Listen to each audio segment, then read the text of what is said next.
On Repeat, the podcast, the weekly music podcast where we delve into the minds of some of our favourite musicians and talk about the whys and the hows of music making.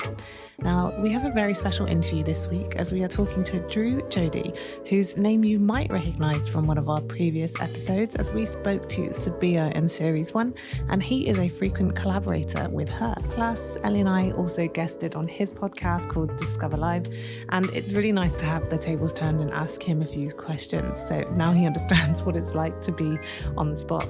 But a little bit more about Drew before we kick off with the interview. His debut single, Coward, was also really well received. It was covered by the likes of Line of Best Fit, Clash, and now obviously us.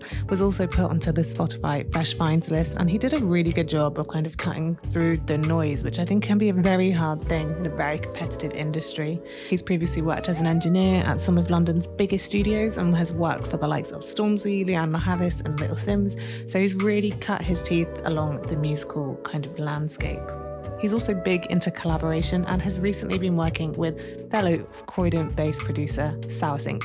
So in this episode, we talk about creative compromises and also collaboration in the virtual world, plus how he produced his debut single, Coward. I think he gets very in-depth about his kind of workflow and what he was aiming for in the music, as well as what he wants to impart to the next generation. It's a really lovely interview. Thank you so much for taking the time out to speak to us, Drew. You were a wonderful guest and we can't wait to meet you in real life. If you want to keep up with Drew, please do follow him on social media. You can find him on Facebook, which is at Drew Jodi. Drew Jodi is spelled DREWJODI. You can find him on Instagram at DrewJodi_, and it's the same handle on Twitter, but we'll have those all in the bio, all in the kind of show notes. Don't you worry, we've got you covered. And of course, before we kick off, we do love to ask you every week that if you're enjoying this episode, please give us a rating and review on Apple Podcasts. It helps other people find us, helps us go up the ranks a little bit, and it's totally free. We do read all the reviews, so thank you so much to everyone that's left them. You can also follow us on Spotify so that you get notifications about the latest episode, and obviously follow us on Instagram at On Repeat the Podcast. Just slide into our DMs, say hey. We really appreciate it. So yeah, that's it from us. Without much further ado, the wonderful Drew Jodi on Repeat the Podcast.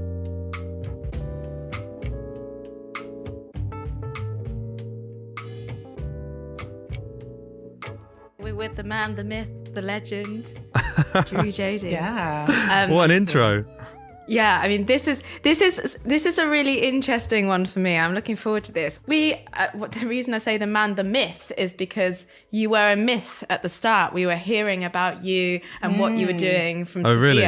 Okay. Yeah, it's nice. It's kind of funny. We've spoken to like producers that work with songwriters. Sure. We've spoken to songwriters that work with producers, but we've never had like the same story from like two different viewpoints, right, which I'm really fascinated by. Yeah. It's kind of interesting to like it come full circle and kind of join the loop. Yeah, absolutely. I mean, it's interesting because like Sabiyha's pretty much the only artist that I've ever written and produced for, other than myself and like the bands that I've always been in.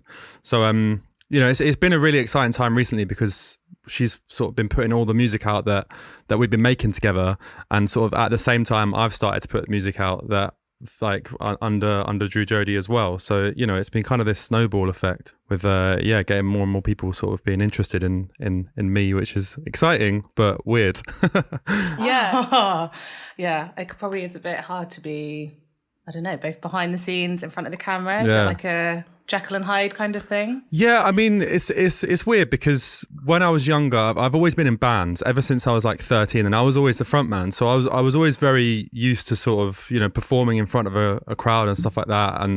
But I never produced the music. I was always like, you know, one of the main writers in every band, but I was never the sort of producer. And so sort of having that hat on and being sort of recognized for that's really new and that's really cool.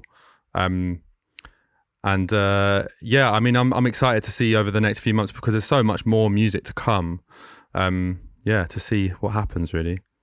You seem to just be so stuck into a lot of things. I mean, if listeners haven't listened to our episode that we did with Drew's podcast already, you'll see that Drew also has an amazing ability to interview, and honestly, thank you very much. Interviewing is different from being interviewed, and it's something Yeah. that Hattie and I found when we were being interviewed. You know, sometimes our guests turn around questions on us, and it's a little bit of a minefield. It's like a deer in the headlights, and it's Yeah. like, oh God, I don't even know the answer to my own question. I hate it. So I'd be really interested, Drew, to know like what kind of person you are in a party situation. Are you more of a host that kind of like gets everybody, make sure everybody's happy? Yeah. You're definitely that kind of person, right? 100%. I'm like, I remember at university, I was always the one that would like go onto the sort of hall's Facebook page and be like, "There's a party flat 2A. Oh my God, yeah, that was me. Come down. was We're playing Hattie. drinking games and yeah." Are you an only child by any chance? I'm not. I've got an older sister. Because I'm an only child, and I think that kind of behaviour for me stemmed from when I was younger, and it'd be like a birthday party, and my mum would be like, "You either invite like the whole class, Yeah. or you invite no one. Like I don't want you to leave people out." So when I went to that's uni, I nice. was like, "Just invite everyone." Yeah. Just see who turns up. Yeah, I think also Sometimes it's a for good me, idea. it was very much sort of making the most of the time I had there, because I was only at uni for 1 year, because I did the first 2 years of my degree kind of in college, and I was like working full time as well. And so I basically did a top up degree. So I only did 1 year actually at university in Southampton, Solent. So I wanted to just make the most of it and just have as many parties as possible. Go big, go home. Or Exactly, go home. exactly. Yeah. Go big and then went home. Yeah, for sure. What did you study? What did I study? I studied popular music production. Oh, cool. Yeah, it was weird because the first 2 years I did a college called East Surrey College, and that was great. That was a course, I think it was just called Music Technology, and to be honest, that was like, you know, I was 18, and it was kind of the first time that I had properly looked into production. And then I found out I had never planned to sort of do this college diploma and then do a degree. It was always just, I knew that I wanted to write music. I didn't really know much about production, but I started to learn about Logic during this college diploma. And then I was told, oh, you can go to university for 1 year and get a full degree in production if you want. So I jumped at that opportunity. Why not? Yeah, it's my sort of education history is a bit weird because I also came out of uni and then did another diploma in audio engineering in a place called SSR in Camden, which is I know. which is now sadly closed. Yeah, it's closed. Yeah. Oh my God. Yeah, I know them Yeah. really well. Like, did you have like, I don't know, you have teachers like Jake? Jake, Or, Jake Williams. Is that his name? Oh my Yeah. God. Yeah. I work with them quite a lot. I've done like events there and stuff. They're such a nice team. It's Yeah. a real shame that it's gone. Yeah, it really is. I used to be the receptionist. Oh my God. We might have met. We might well have done. It depends on what this was, but yeah, they're such a nice team. It's really sad that they're gone. Yeah, it really is. A real beacon of music in Camden. Yeah, I mean that's 100% where I learned like everything that I know really, like in terms of studios and you know the technical side of studios and things like that. Like it was so hands on there. I can't thank them enough. And my sort of main teacher there was a guy called Pete Dowsett, and he gave me my first ever paid job in the music industry. So you know, without SSR, I wouldn't be doing any of this. Yeah, shout out. Yeah. Shout out to SSR, shout out to Pete. Yeah. Because so is that how was your first paid job being an engineer? So Yeah. you like engineered for in studios and stuff like that? Yes. Yeah. So my first ever paid job, I was assisting Pete Dowsett on in a studio called Parlour Studios in Kettering for this like death metal band called De Profundis, who are great. I massively recommend checking them out. They're like wild. Their music is crazy. And we did this week of just tracking drums in the studio, and it was honestly like the most intense week of my life. My job was to edit the drums, and I think I came out the back of that week and all I could hear, like my ears were just ringing with kick drum. It just sounded like I couldn't sleep for like weeks afterwards.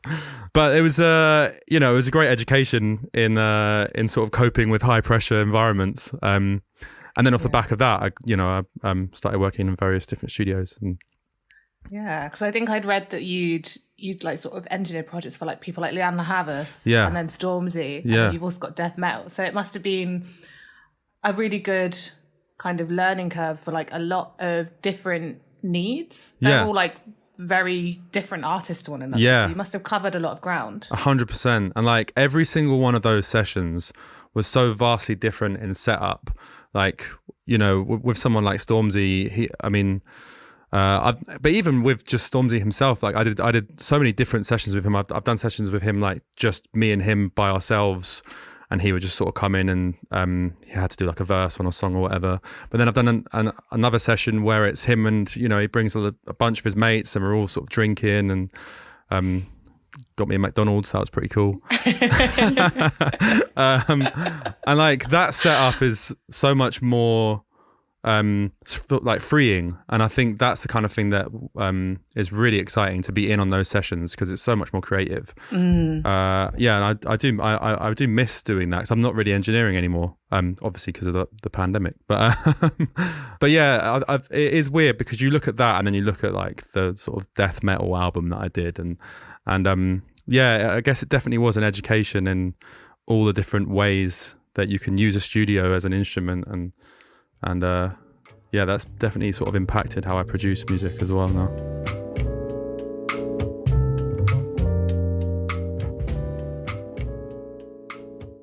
I was just thinking about the engineering thing that you're talking about. We should definitely hook you up with one of our guests that we spoke to, Barney, Foot Shooter, because he does engineering work for men in... What was it exactly, Hattie? Men in prison or... So just like a rehabilitation Yeah. You should really check important. it out. It's called In-House Records. In-house records. Yeah. Great. Yeah. I'll have to write that down. Have you ever done any like community work or like outreach work or organisation work? Not really, to be honest. It's something that I've been thinking more and more about recently. I got in touch with my old college and my old uni sort of halfway through the most recent lockdown, just to sort of say I would love to speak to some of the students and give them some advice if they would be interested in it. So that's going to happen soon. Amazing. Yeah, which I'm actually really looking forward to. I've just got to, you know, there's so much happening at the moment. I've just got to find the time to do it. But yeah, hopefully that'll be on the card soon. Yeah. You should be able to guess what my next question is, which is, what is the best piece of advice that you've been given? God. What question do you want the students to ask you? What answer do you want to give? That is... It's a two-parter. That's such a tough question. I think when I was younger, I was always very much a perfectionist, and I always wanted to know, like, what is the best way? Like, there must be the correct way to record this or record that.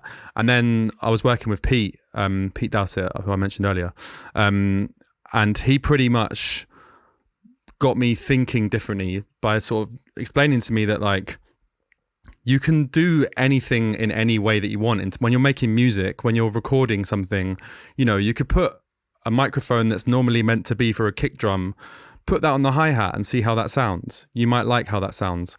So I think it's just experimenting. So yeah, I think just being free with whatever you're creating was kind of the advice that he was giving me, which was great. Because I'd never really thought about it in that way before. I'd always thought about it very technically. In terms of the question that I want students to ask me, that's a tough one. I guess, like, It might even be the same thing. Yeah. Sorry, No, I guess just like, what's the best way to get into studio or something, or to like get to kickstart? Because when I did my diploma, I came out of it and I had no idea how I was going to get a job. And basically what I did was I printed off a bunch of CVs and a bunch of CDs with my music on, and I just went to like every studio in London and just knocked on the door and just asked if I could like speak to someone and handed over a CV. And off the back of that, then I would go home and email those people and be like, following up from our meeting today. Yeah. Yeah. That's so good. I think people are a bit friendlier than you anticipated. 100%.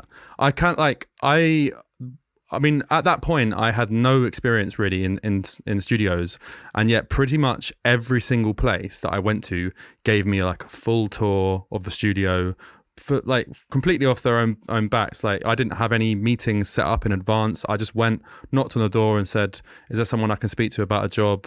Most of the time they'd be like, "Oh, not really, but do you want to come and have a look?" And I was like, "Yeah." Yeah. So. I guess that's the advice that I would give. So hopefully they would ask me about that. I love that. Two brilliant pieces of there we go. Take and to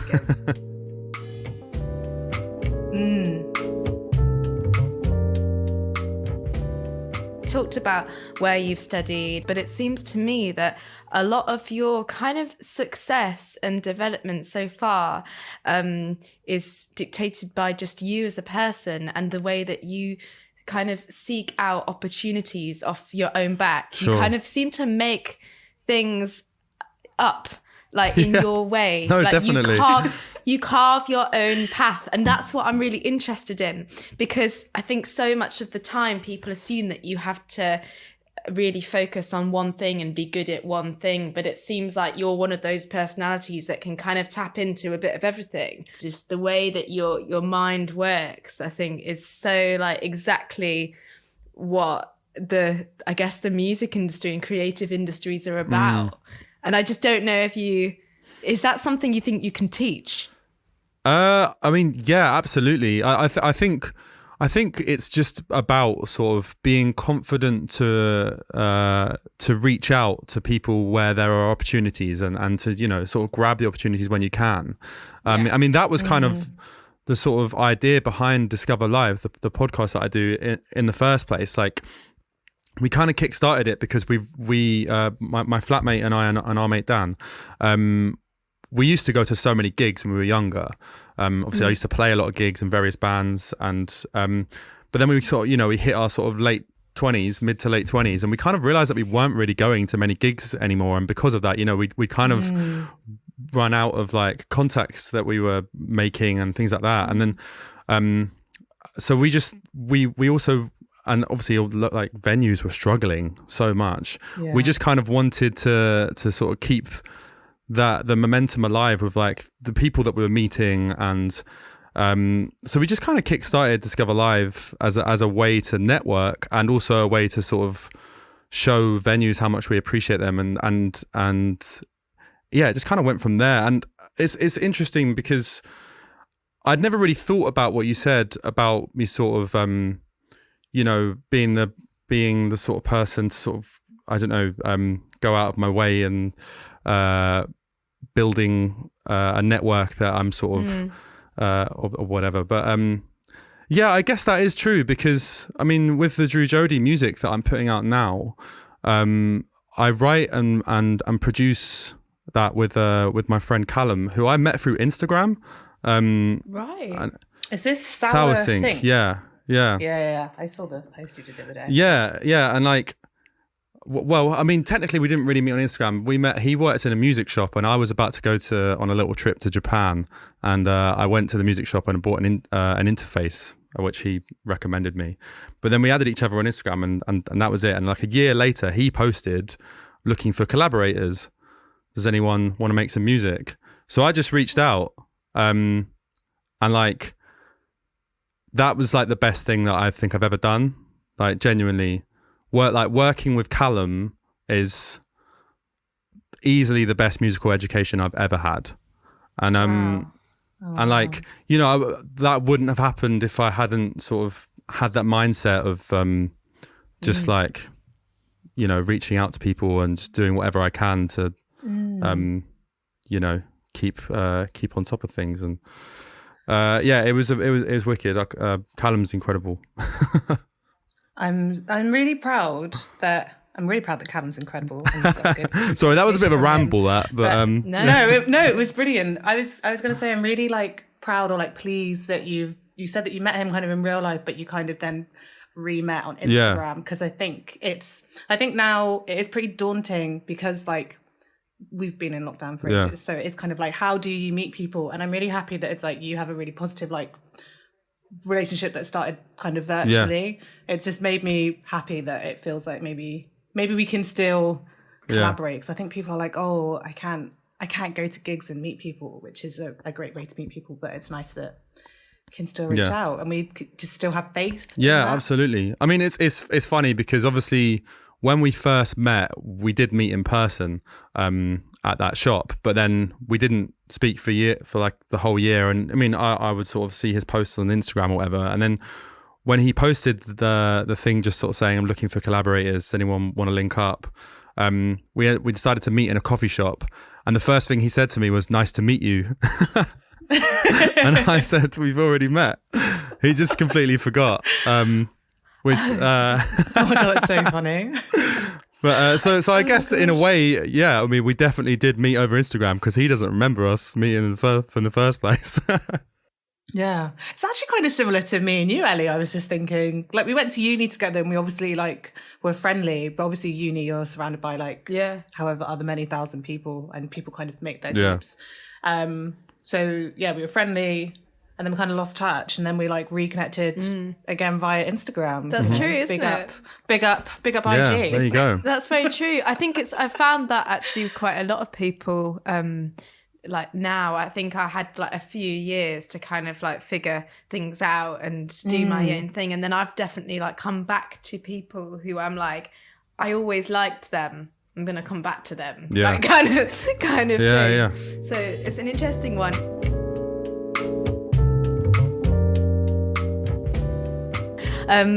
Let's talk about your music a little bit, because something like the sounds and the kind of like, they remind me of some of my favorite artists, to be honest, like kind of like Bon Iver, like James Blake, that kind of thing. But I'm aware of how eclectic you are, and how you write such different music for different people, and it's incredible. And I wonder how authentic you feel the music you write is to you, and if you prefer writing music for other people or your own music. Oh, that's a good question. It's funny because I think I kind of deliberately put Coward out as the first single, because it was so far away from anything that I'd put out before. Like I've always been in indie bands like my whole life up until this point, and you know I there was always like the sort of in joke with mates was, you know, I'm the indie kid in the school or whatever. So I kind of deliberately put Coward out because, you know, it was so like synth heavy and there was a lot of glitchiness, and it's a very dark song.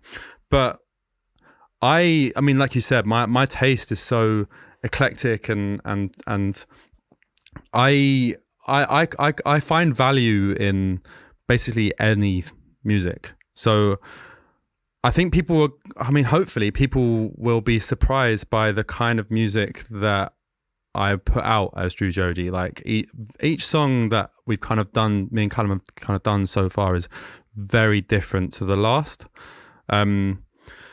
So I think there's equal value when I'm writing stuff for myself, because I can explore every single genre really without boundaries. But there's also equal value with writing with other people, writing with Sabiyha, because it's a very different process, because we're kind of with Sabiyha, we're always thinking like, this needs to be a smash, like we need every song to be super exciting and fun, and you know, because it's sort of treading on the sort of pop R&B side of music, which is I absolutely love. So a lot of the time those sessions are you know, just so fun. Like we did one last night and we basically just had a load of gin and I did a Sour Sync, Callum and I did a challenge in January where we like made a song or like wrote a beat or something like every day for the whole of January. I love and and sent it to each other. So yesterday Sabiyha and I basically opened up maybe like 10 or so of those beats and just improvised a load of melodies on sort of all of them, and we spent like maybe 15-20 minutes on each one, and just pass the mic back and forth. And I love those kind of sessions because you can't really do that by yourself. Just sort of like, you know, get drunk and and like vibe back and forth. So it's definitely a very different vibe when I'm writing music. I mean, to be fair, if I'm writing with Callum, there's still very much that same vibe. Well, you know, but yeah, I mean, I feel like, does that even answer the question? I've kind of I went so off course there. I can't really remember what the question was. No, I followed. That was a great answer. Yeah, no, I also, when you're saying like you kind of want people to be surprised by what you make, I was like, it's funny because I'm actually surprised that you're like the indie kid, because I don't think I would have gotten indie really from because I was an indie kid, so maybe that's how people see me. Do you have any fave indie tracks? Fave indie tracks. I used to be obsessed with the Maccabees and Bombay Bicycle Club. Oh my god! But like smaller bands as well. Like there was this band called Eight Legs who I was like super obsessed with, and like Art Brut and, you know, Alt J and Alt J. I want indie to come back. Yeah. I want indie to kind of come back as well, I think, because where I'm from in Leicester, there was quite a big indie scene. Yeah. And that's just kind of how, and even when I go back there as well, that's kind of how we all remember it. And whenever we go back and we're seeing people from Leicester, we're always playing those songs that we used to listen to. There's something very nostalgic about it, isn't there? Yeah. Definitely. The Maccabees, like you're saying, the Maccabees. And the skinny jeans. Yeah. That's what I remember. And like I was like a scene kid with like the short bits and the long, long story. I just want to go back to what you were saying. So you did like a beat challenge in January. Yeah. So that's like having 31 kind of. Well, I mean, we actually only started on the 2nd of January because I was too hungover on the 1st. So we got 30. so that's fine. So that's a lot. And then you went through like 10 to 15 with Sabiyha. Yeah. And did you like shortlist those 15? Oh, or did you just kind of pick random? And so how did you kind of make your list 50% smaller? We went through and I with Sabiyha's manager, and I just said like, this is a bunch of things that I'm working on. Just went through them all one by one, and it was funny because obviously a lot of the ones that I did in January, I mean, you know, when you're making a song a day, I kind of forgot like what half of them were, and there was quite a few where I had already put vocals on them. So I started sort of playing this song, and then all of a sudden you just hear like a massively auto-tuned me just singing some weird lyrics over the top. And I was like, okay, let's not listen to that one. On to the next one. And yeah, I just kind of made like a little folder where, you know, every time they were kind of feeling a beat, I would just put it into that and be like, this is Sabiyha's folder. And then yeah, we just went through them all one by one. And I just put my audio track in, set up a microphone, and I've got like this like galaxy light, which kind of like projects like lasers of stars on the ceiling, and almost like this like blue like aurora borealis type thing. So it was like super vibey. And yeah, that's how it went. It's good fun. No, it sounds really fun. And obviously now you're living together, so that must be fun. I mean, that was the first time we'd been able to write together, just because I hadn't had my studio set up at all. And we've got, you know, so many deadlines and things from her management, and I mean that's boring, but we've been having to sort of like finish off various songs rather than writing new stuff. So it was exciting to sort of get the opportunity to finally sit down and write some new things together for the first time in a while. I'm really excited for the next few months, because this is like we've talked about wanting to live together for, you know, years. So yeah, hopefully it'll be fruitful.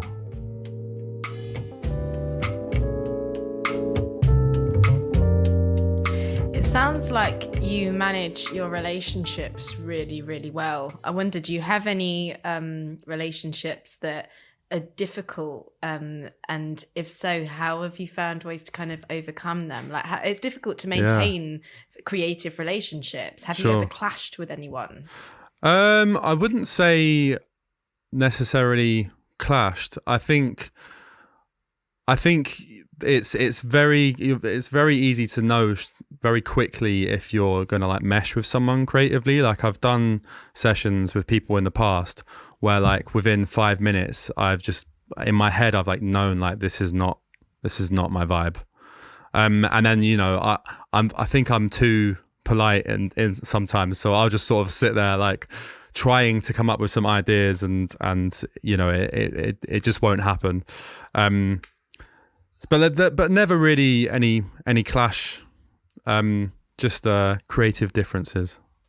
Yeah, I'd say. And how do you deal with that? Just never speak to them again.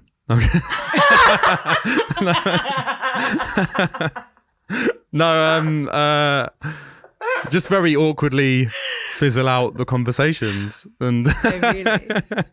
Just leave them on red. yeah, pretty much. So you don't find yourself coming to like a creative compromise, like you just kind of like No. no. I mean, there's 100%. Like, it's funny because, like, if I'm writing with Sabiyha, even with our sessions, like we like creatively we mesh together so well. But there's also always difference in opinion. But I think that's what makes for the best environment.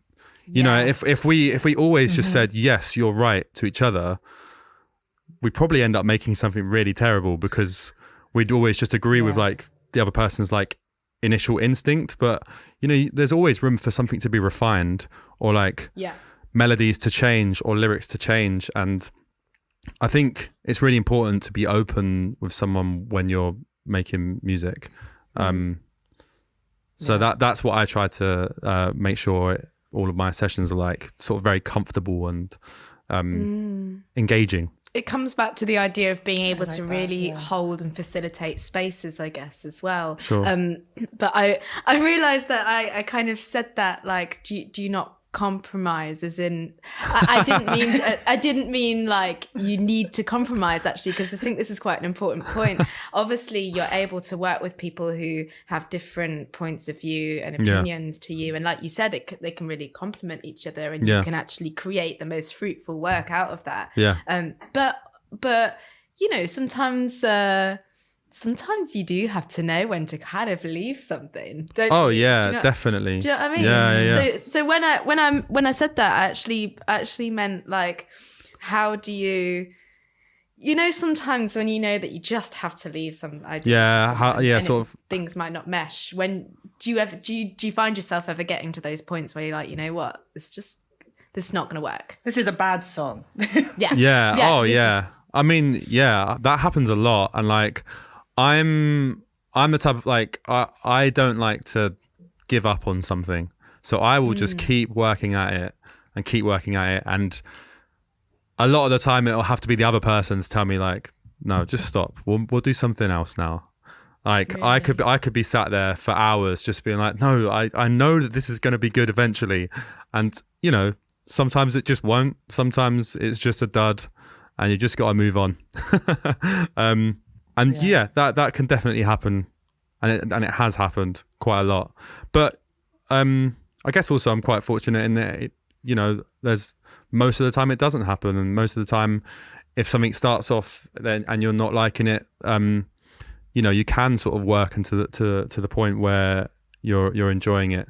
But there are definitely those songs where it's just this is just not going anywhere. That happens a lot. Yeah, and it's important to know. Yeah, it is really important to know. And I think we have to be mindful of like the idea of like wasting time. I saw this guy who was like studied to be a doctor, so like 8 years, and then became a doctor and was like, I actually really don't like this. Maybe it wasn't a doctor, maybe it was a lawyer. He's like, I actually really don't like this. And people are like, oh yeah, but if you stop now, you've wasted 8 years of your life studying. And then he then was a lawyer or a doctor, whatever, for the rest of his life. Hated every second, retired 50 years later, and was like, I could have made it a 7-year waste of time rather than a 57. Instead I made it a 50 years. Yeah. So really what's the better thing to do? And I think sometimes that can happen with ideas. It's like, it's okay to leave things. You might have worked on it for weeks, but you could be just working on it for months, and it's just not. Yeah. not going anywhere. Don't know. That's my 2021 thing. Just Yeah, I don't like it. That's a really good bit of advice. I feel like that fits into quite a few things, like music, but also like probably relationships as well. Like 100%. Relationships, Yeah. everything. Exactly. That's great. Exactly.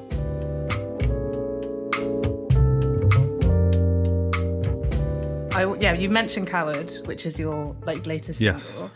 And I love it. It's Thank great. you. I listened to it this morning. I listened to it a few times. amazing. But it's really hit the ground like running. Yeah. It's like you've got like 10k streams on Spotify. You're in like line of best fit. You're in Spotify Fresh Finds. You're in Clash. It's been like a really, really positive kind of response. It's been pretty wild, yeah. How has that felt? And is it kind of difficult? Because I'm guessing like there's like marketing and stuff involved in it, and I guess that's like a lot of it down to you. Sure. And is it really hard to do that? How did you do it? Yeah, I mean, we kind of want this. We want the same response for our podcast. And we're like, how did yeah, it's funny because like I said before, I've always been in indie bands, but I've always been the sort of the main guy, sort of pushing all the music, and there's never been much traction to it, so. I finally sort of took the leap to just do everything to do this solo project, and it's just so exciting to sort of finally have even just the sort of little traction that it has had. Like you said, the Fresh Finds, that was crazy. Like for me, that was so exciting to get on Spotify Fresh Finds. I never ever thought that would happen. I've been working with in terms of how it all kind of happened. I've been working with this company called Cartel Music Group to do my PR. A guy called Ethan Beer, who has absolutely smashed it. He's done such a great job. I mean, he got me the sort of Clash and the line of best fit reviews and things like that. It's funny because I was really worried that nothing was going to happen with Coward. And I was kind of emailing him like every other day, like any news, like what's going on? Has anyone picked it up yet? And he was messaging me back like every day, being like, it's slow progress. We'll see close to the day. And I'm just impatient, and I was just kept on messaging him. And even up until 11:30 p.m. the night of the track was going to come out in like half an hour's time, I got an email from Ethan saying the line of best fit are going to cover it. And I literally like jumped out of bed and was just so excited. And then in the morning, I just looked at my phone and I had been tweeted by Clash magazine, and I mean that was just a very exciting day. So in answer to how does it all happen, I don't really know. it just kind of did. And then I wasn't expecting to get on Fresh Finds at all, and that happened like a week after the song came out. And that's been a godsend, because like in the first week, I maybe got sort of 700-800 streams or something just from friends of friends and sort of me pushing it on Instagram or whatever. And then within 3 days of it being on Fresh Finds, it had like 10,000. So it really just like, I had never really sort of known the impact that those editorial playlists can have until this one. And like, I think it's now nearly at like 20,000, which is just wild to like, considering it's my debut single. I just didn't think it was going to get picked up like that. And especially because it's, musically, it is a very strange song. Like structurally, I mean, it's quite like, verse, chorus. So it's quite simple, but there's a lot of weird stuff in there. So I just didn't think it would resonate with many people. I've been very surprised by the reaction that it's got. And that's really exciting because, it only gets weirder from here. So yeah, that's amazing. No, it's great. Why do you think? Congratulations, by the way. Thank you. It's what a brilliant product of hard work and fantastic and a process. great way to start the year. Yeah, fantastic. Yeah, really nice way to start 2021. Amazing. Yeah. Why do you think that it has been so well received? I mean, in terms of like the kind of more unusual sounds. Like, Sure. Do you think, is there any sort of, why do you think that might be? I think it's just because it's so weird in terms of production. Maybe it's like it's caught people's ears a little bit. I also think lyrically, people have probably been able to what's the word? It's probably resonated with a few people. Like it's a song that's I wrote it in the first lockdown when I was just like I was really struggling, and I had like no energy to make any music, but I wanted to write. I wanted to sort of say how I was feeling. So I got Callum to send me a beat that he had sort of started on his Instagram, and it all just kind of flooded out. And I think when a song floods out like that, and it's very simple lyrics, and I think maybe people have latched onto that a bit, especially considering the environment that we're all in at the moment, being stuck at home and whatnot. Maybe that's why. Yeah, I also think every time I was listening to it like over and over again, and every time I listened to it, I felt like I heard something new. Yeah. It is quite kind of like glitchy, like a lot of like synthy kind of analog sounds. So there is like a sort of it's very like textured. There's a lot of layers to it. So it was like I wasn't bored. You know when like you listen to like a song and you're kind of like you're bored every time you listen to it. I mean, it was nice because it felt like I could like just focus on one kind of part of the song throughout it.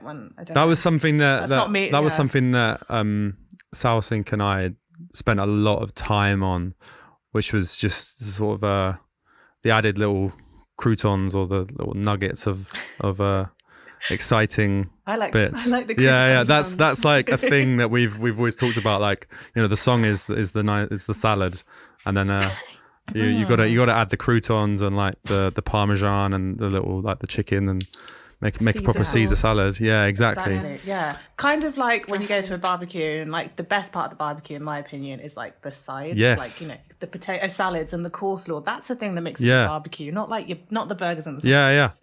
All the extra like salad embellishments. But I prefer croutons. I like that. I like that. So we just spent a lot of time, just going in depth and being like, how can we make this bit more exciting without sort of detracting from what the song is saying or where the song is going. And that there was just there's a lot of things in that song that sort of only happen once, and that was very deliberate because we wanted people to go back and listen to it again. If there's something that happens, because I find myself when I'm listening to songs, if there's something that happens in a song in like verse 1 and it doesn't happen again, I'm like, I need to listen to that again because I want to hear that thing that happened in verse 1 again. And I love that. That's really interesting. I think what you've done is really, really clever because you've kind of used relatable lyrics and a kind of a foundation of a more conventional structure in a way, a song structure, but with interesting little intricacies and things going on. So you've kind of hooked people in that way with the familiarity. Sure. And, at the sort of feeling of home, but then you've been able to kind of like put in these interesting things. And I think that that's quite a kind of that's quite educational listening for some people, I think, because they're then listening to little things that they might not otherwise listen to, but you've drawn them in through something that feels quite familiar to them. So I think that's interesting. And also, and I feel like you've tapped into a way to kind of keep that originality being listened to, if you know what I mean. And the other thing that you were talking about as well with I think a lot of people can relate to feeling a little bit lost during the first lockdown and not being able to get on their feet. And that is a huge argument for collaboration. Yeah, because exactly. you found the beat, someone to collaborate with, and that kind of got you started, that got your creative juices flowing 100%, and probably vice versa for that person. And it just feels like you... it's nice that you've said that, actually, being honest about your struggles during the first lockdown, because it just seems like otherwise you're someone who's completely taken every opportunity from this awful situation and just kind of bloomed. It's amazing. Thank you. But I wonder now, because, you know, now that you've been able to navigate and find your way almost virtually, you've been virtually networking through, you know, both your podcasts and your music and making new things. How do you think you're gonna cope finding your feet more in the real world when people see each other more? Do you think you'll be better equipped? I think so. Yeah. I mean, I'm just super excited for what happens next, because I mean, there's so much that's going to be happening soon. Like so many plans, sort of evolving, behind the scenes. I think I'm also just so excited for everything to go back to normal, just so that, you know, I can't wait to play my first show. I think that's going to be amazing. I'm super excited about that. I'm also in Sabiyha's band. Can't wait for us to play her first show. So, you know, I mean, I'm hoping that the things that I've been able to do virtually, like all this networking, and, you know, it will translate into, you know, more exciting things to come. I would love to do more collaboration. There's been, since the song came out, I've had quite a lot of people sort of, you know, sliding into my DMs and asking to collaborate. So I can't wait to, you know, to make some of that happen. I think definitely. I'm really, really excited for you and how I bet you can't wait to go out there and network in person and honestly, and stuff. like that's how I work best. Like obviously over the various lockdowns, I've done a lot of sessions over Zoom and things like that, but it's never the same as when you're in a room with someone, when you can sort of, you know, feel the energy of how someone else is feeling when you're making a song. I think that's so important. So that is going to be brilliant when we're able to, you know, get back in the same rooms together and just really vibe.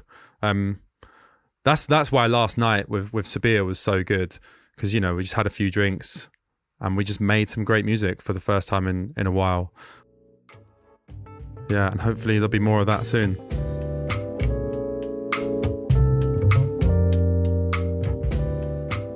Yeah, and we were speaking to somebody this week about maybe sort of having that sense of the roaring 20s again and having fun in the same way, and how funny would that be if you know, maybe people just like left their phones alone and just really pay attention to live music. Just like kind of like everywhere's turned into Berghain, like no phones. Amazing outfits, like you know, everyone's just that's what I want personally. Like I actually feel very excited and energized to talk about it. But, I mean, with Discover Live, we used to put on a lot of gigs as well. Like the podcast thing only kind of kicked off towards the end of 2019. So not long before everything happened with coronavirus. And before that, we were interviewing people in person. We were putting on gigs.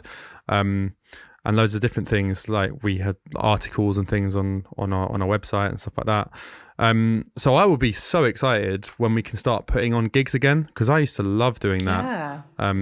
So that'd be really exciting, you know, just to all the people that have been guests on our podcast and things like that, you know, to be able to sort of come along to shows and you know, have some real conversations in person will just be a lot of fun. Actually, to touch on your podcast, what has been, obviously you've still been interviewing people in lockdown, but has there been any like kind of key kind of threads? Because it's obviously from people that all kind of work in live music, but all from like the different kind of rungs within it. Yeah, I mean, I think the main thing that we've talked to, or that people have sort of said to us, is that during the pandemic, they've realized how much they took live music for granted, and everyone has kind of said that, like, you know, we just can't wait for it to come back, and we'll sort of never take it for granted again. And I mean, we'll see how long that lasts, but but I think, you know, that's definitely be the main thread. Like, you know, we've kind of talked about it in a way that a lot of people have said it's been almost like therapy, just being able to like talk through how much they've missed live music and all the gigs that they used to go to, and like reminiscing on past things. And I think people are now just so excited to sort of get out there and be in a room with people again. And like, I mean, like you said, Ellie, when I interviewed you, like, you know, the smells and things like that, like, can't wait for that. You know, I want to get a beer thrown over me, you know? Yeah.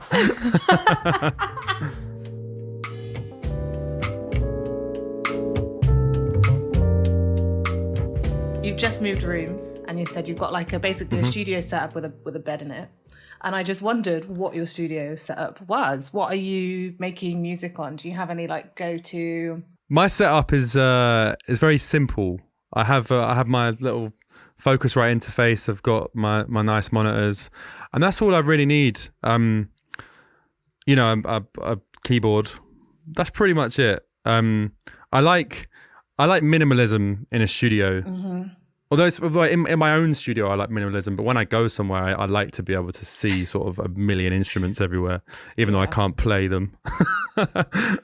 No. So like whenever I go to like Sour Sync's place, he's a proper like multi-instrumentalist. He can pick up anything and play it. It's incredible. So, you know, he's got everything.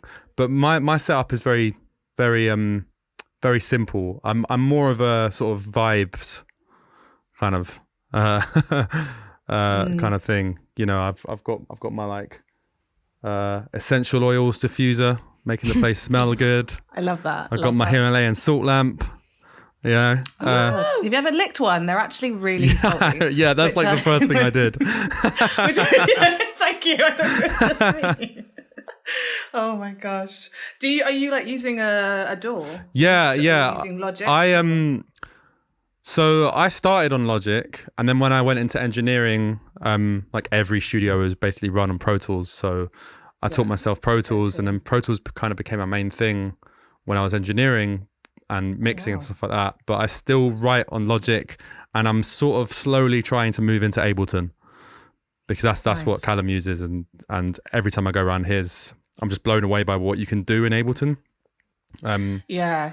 I've just I'm yet to fully wrap my head around it. So I'm mainly a Logic guy when it comes to writing. It's super good for Ableton's super good for like in the live front, like triggering scenes and stuff like that, and you can hook it up with Max. And but it's funny, you've kind of got all three prongs, but like, 'cause I always think of Pro Tools as being like very old school, like it does what it says on the tin, and it's kind of like not user friendly in the way that I find it really hard to look at, because it's quite not colourful as opposed to Ableton, which is like, you can have it pink, and I'm like, yes, that's what it is. Yeah, absolutely. I mean, I will always start a song in Logic when I'm composing, just because I find it so easy, you know, to just sort of get the synth patches out that I want, or to just like stretch things and move things around, and I just love the interface for when I'm writing. But then as soon as I get into the sort of more technical side, like if I'm sort of having to get in and like edit or like tune someone's vocals or mix a track or whatever, I will export everything from Logic and put it into Pro Tools, do that all in there. And I think that's pretty much what you said. Like, it's very sort of old school and technical, and I think that's just, you know, that's what I've always done, just because that's what I was taught. But yeah, I think there's not really any right way to do it. I've met producers that write and compose in Pro Tools, and I thought they were absolutely insane. But you know, that's that's just each to their own. Yeah, you can do loads, and like I think people like look down on like GarageBand. You can do loads in it. Works with loads. Yeah, of, I think it was like MIDI instruments. Grimes did her first couple of albums or something just in GarageBand, which is amazing. That rings a bell. Yeah, loads of people used to make fun of like Fruity Loops. Which is kind of like the reason that Grime is the BPM it is. 100%. Same default setting. So you just do what you got to do. I totally agree.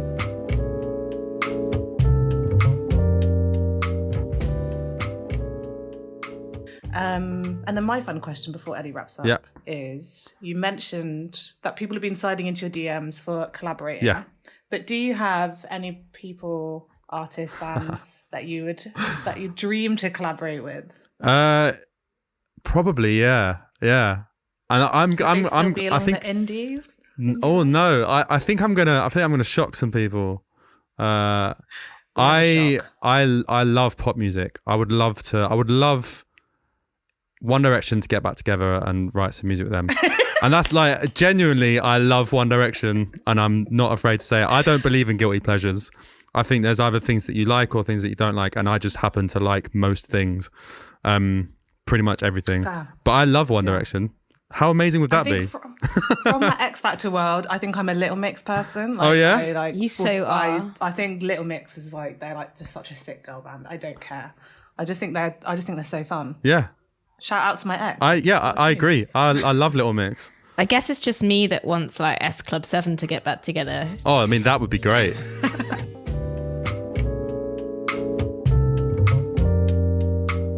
So yeah, obviously, like my final question is the final question that you asked us as your final question. But I'm going to obviously put a little bit of a twist on it. So, Oh no. Ooh. Drew, who do you have on repeat at the moment, and who do you know who has you on repeat at the moment? Oh wow. Ooh, very good, Ellie.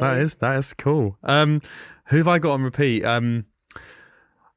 At the start of like lockdown last year, I started this music club thing because one of my best mates moved to Canada, and like it was a way for us to sort of link up. Like every couple of weeks, we basically have a collaborative playlist on Spotify, and we just chuck a load of tunes on. It's like me, my mate who lives in Canada, Sabiyha, and my flatmate, and another friend of ours, and so I always have that playlist on repeat. Let me just quickly get it up, and I'll read out some of the so some of the who have we got? This with a Billie Holiday song, then we've got a Kate Renata tune, Maverick Saber's new song, Skinny Palembe. It sounds amazing.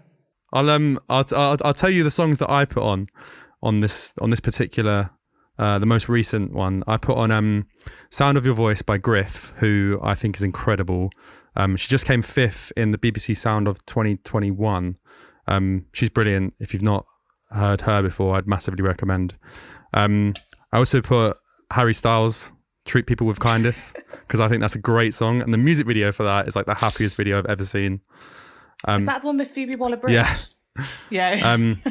I was on a bit of a 1D hype on this because I then put a Zayn song on. I really don't know anything by One Direction. Oh well, yeah, but this is the perfect playlist for you then. Watermelon Sugar. Yeah, that's not bad. But It's You by Zayn is a actually, do you know what? beautiful Zayn is song. So good. I only know really Pillow like Zayn. Talk. So it's from that same album. Yeah. But honestly, the vocals on It's You are crazy. Okay, you've inspired the rest of my day to go and listen to like Zayn, One Direction, Harry Styles. There you go. definitely. And then the last song I put on was a song called I Know How to Speak by Manchester Orchestra. And that's actually a really good segue, because something I was going to say was Manchester Orchestra are like my favorite band like ever. And their new album is coming out tonight. So it's not on repeat yet, but I know that by the time this episode comes out, it will be. So yeah, Manchester Orchestra is the answer to that question.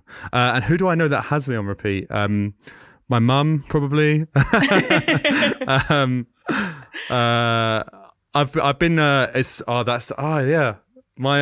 very funny actually. The day that my song came out, I got a bunch of messages from my mum. She had sent the song to like every person that she knows. Shout out, Mum. I was getting messages like, Lynn hairdresser says it's amazing. Your auntie Kathy is so excited for you. She loves the chorus and like all this. So who do I know has got on repeat? It's definitely just my mum's friends. Lynn the hairdresser. I love that so much.